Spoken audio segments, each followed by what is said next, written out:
What if the way you talk to yourself is actually creating the results you're frustrated by? You see, in midlife, your words just aren't thoughts. They actually become instructions for your nervous system. After my hysterectomy, I would say, this is just how I am now. And anytime I felt frustrated or had a hot flash or my exercise was horrible, that line would show up. And it sounds pretty harmless, right? But what I didn't see at the time was I wasn't just describing how I felt, I was actually deciding who I was. Hey there, I'm Cam Allen. Welcome back to the Menopause Method. Today we're going to talk about how our words create our reality. And this may be the hidden thing that's actually stopping you from getting the results that you're working towards. Back to my hysterectomy story, that phrase kind of became my unconscious identity. Every time I said it, I would actually shut down my curiosity about menopause and midlife. And I stopped asking, what's going on with my body today? And I just accepted it as stuckness.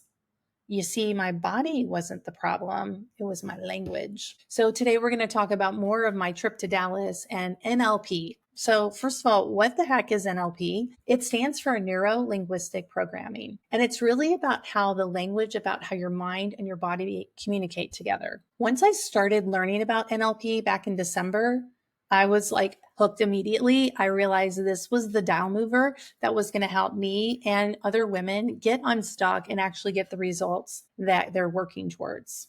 So I started in December, started showing up to coaching calls, and then I went to Virginia Beach in February, and then I went to Dallas in April, and I'm going back to Dallas in next January. I am in it forever. This is the key that will unlock everything. You see, your words are not just descriptions, they're actually commands, especially to your unconscious mind. And your body believes whatever you repeat often. Yeah. So think about all the times we say nasty things to ourselves, and it's on repeat over and over and over. Here's some examples from my real life. When I learned this, I went back and I was like, okay, let me think if this really happened to me. I remember thinking that woman was a pain in the neck. And guess what showed up on my body? A pain in the neck.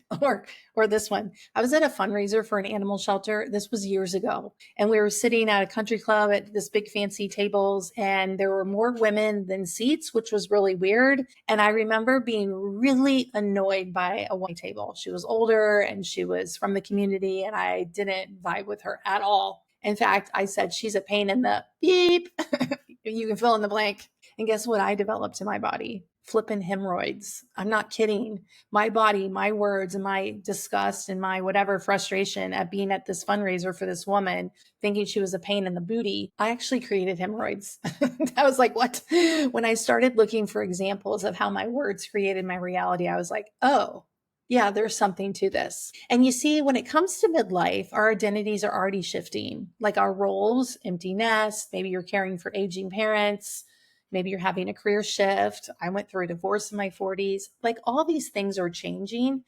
And how we talk to ourselves about those changes really matters. So we've got life changes going on. And then can I mention the hormone changes? Having a hysterectomy at age 49 really sent me in a tailspin. I was like clueless about hormones until then.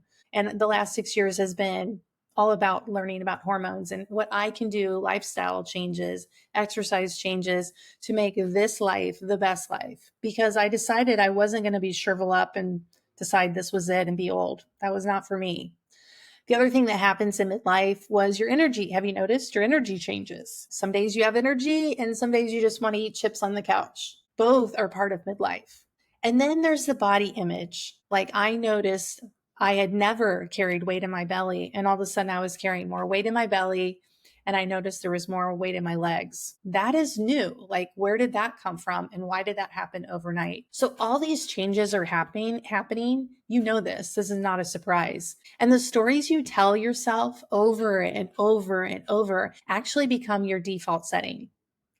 Yeah, think about that. What are you telling yourself over and over? That is becoming your instruction manual for your brain. And your brain creates your physical body and your reality. So, our most common self talk is actually old programming. Like most of it was formed when you were 0 to 7. And we made up these definitions of what love was and what fitness was and all this stuff. And we're still using those filters today at midlife. So, a lot of the filters came from childhood, some came from culture or even diet culture. One of the biggest shifts I've made is reframing what exercise looks like for me right now. The Menopause Minis are my 10-minute strength workouts, which I started in December. I think I'm down 15 pounds now. All I did was change how I was exercising. I changed the way I thought about exercise. And I went from 10-minute strength workouts rather than it having to be an hour long and being grueling and being should, and all that nonsense. I was saying to myself, I changed how I exercised. I changed how I showed up. And the results are physical manifestation. My body composition is changing. See, here's the thing about your unconscious mind. It doesn't judge you. It just follows the script. So literally, what directions are you giving your unconscious mind? And let's think about what we say to ourselves in midlife. I'm too old for this. This is just how my body is now. That was my favorite one. I never stick with anything. I hear that often with clients. I always mess it up eventually. I just don't have any motivation. It's harder for me than other people. Like all the stuff that we are saying to ourselves over and over, whether we say it out loud to another human or whether we just have that internal self-talk and we're saying it over and over. That becomes your unconscious mind operating system. And I'm here to tell you with the language and NLP, you can change how your brain operates. It's your brain after all. Your brain made up the thought. And if that thought is not serving you, you can change that thought and turn it into something that does serve you. This is one of my favorites. When someone says, I'll try. Have you ever been invited out to dinner and you'll say, I'll try to make it. Come on, you're not going. Or what about this pen? I'll try to pick up that pen. You're not picking up that pen. I'll try is language to your brain and to the other people in your world. You're not doing it. You know that. I'll try is a cop out. So if nothing else from this episode, you walk away with the idea of when you hear yourself say, I'll try, choose different language. Say, no, thank you. It's not for me. That's more accurate than I'll try because you're not going to try. And you're like basically telling yourself a fib, if you will. So one of my favorite strategies in NLP is reframes. And at some point in my late 40s, early 50s, I started doing this because believe me, my 40s were the negative Nancy's, if you will. I was stuck in the toilet. I was over exercising. I was going through a divorce and a separation. And my kids, I was empty nest, like then I had a hysterectomy. Like everything happened to me in my 40s. And it was, I had a big pity party for a long time. And then I realized I didn't want to live like that anymore. So I love reframing things. Like, what is the lesson out of this? What am I meant to learn? And some of my favorite NLP reframes are something like this. I'm learning to listen to my body differently now.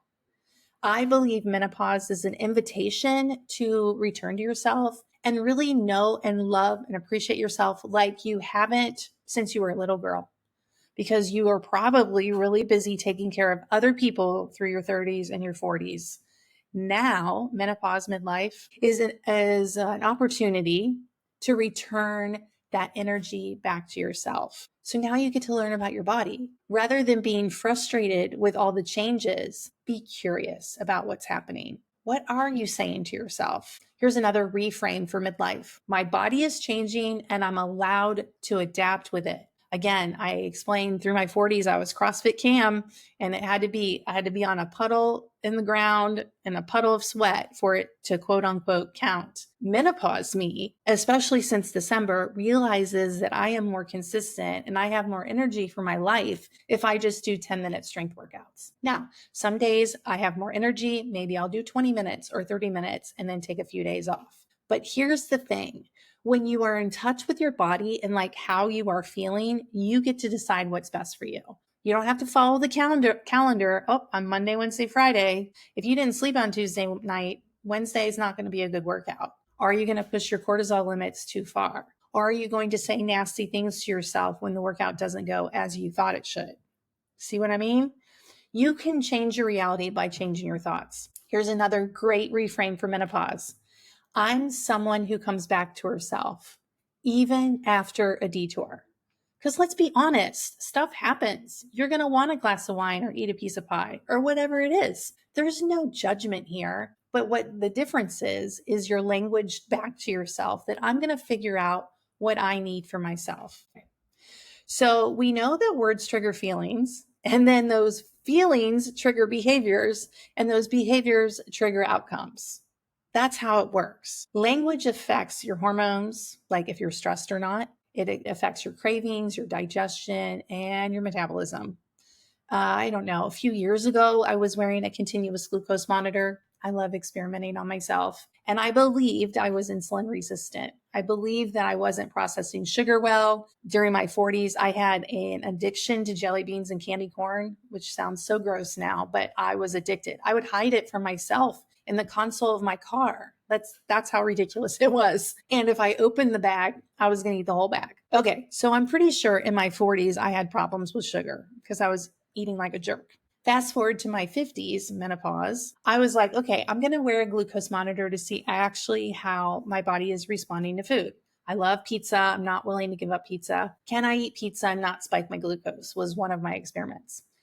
Anyway, fast forward, there was one particular day I was working on my computer, working, and Maverick, who is now in heaven, it was a very large dog with a very large bark and had my glucose monitor on, and he was barking at me. Probably wanted to go out, probably just being a jerk. That was his motive. And I remember being so irritated with him because whatever I was doing was more important than whatever he needed at the time. And I need you to know that I spiked my glucose by being frustrated and angry. My glucose rose, not from food, from stress. I think that's a really big lesson. When we're walking around irritated and frustrated and like, that feeling inside, you're changing your glucose. I think that's a really big lesson. So your thoughts, my thought about Maverick actually changed my hormones and actually raised my blood sugar. That's what I mean. Our thoughts are very powerful. So when you soften your self-talk, and it helps regulate your nervous system and it keeps you on the calm side of things. So here's a simple practice, something to take away. I encourage you to take one phrase that you say often to yourself and ask yourself, is this creating the version of me I want to become? So let me say that again. So when you catch yourself saying, I'll try to do that, or when you use the word should, that's a big one. Should, could, would, all of those words are ways that we shame ourselves. If you find a sentence or a phrase that you find on repeat in your mind, ask yourself, pause. You can ask, is this even true? Like that's a really simple one. And also, is this creating the version of me I want to become?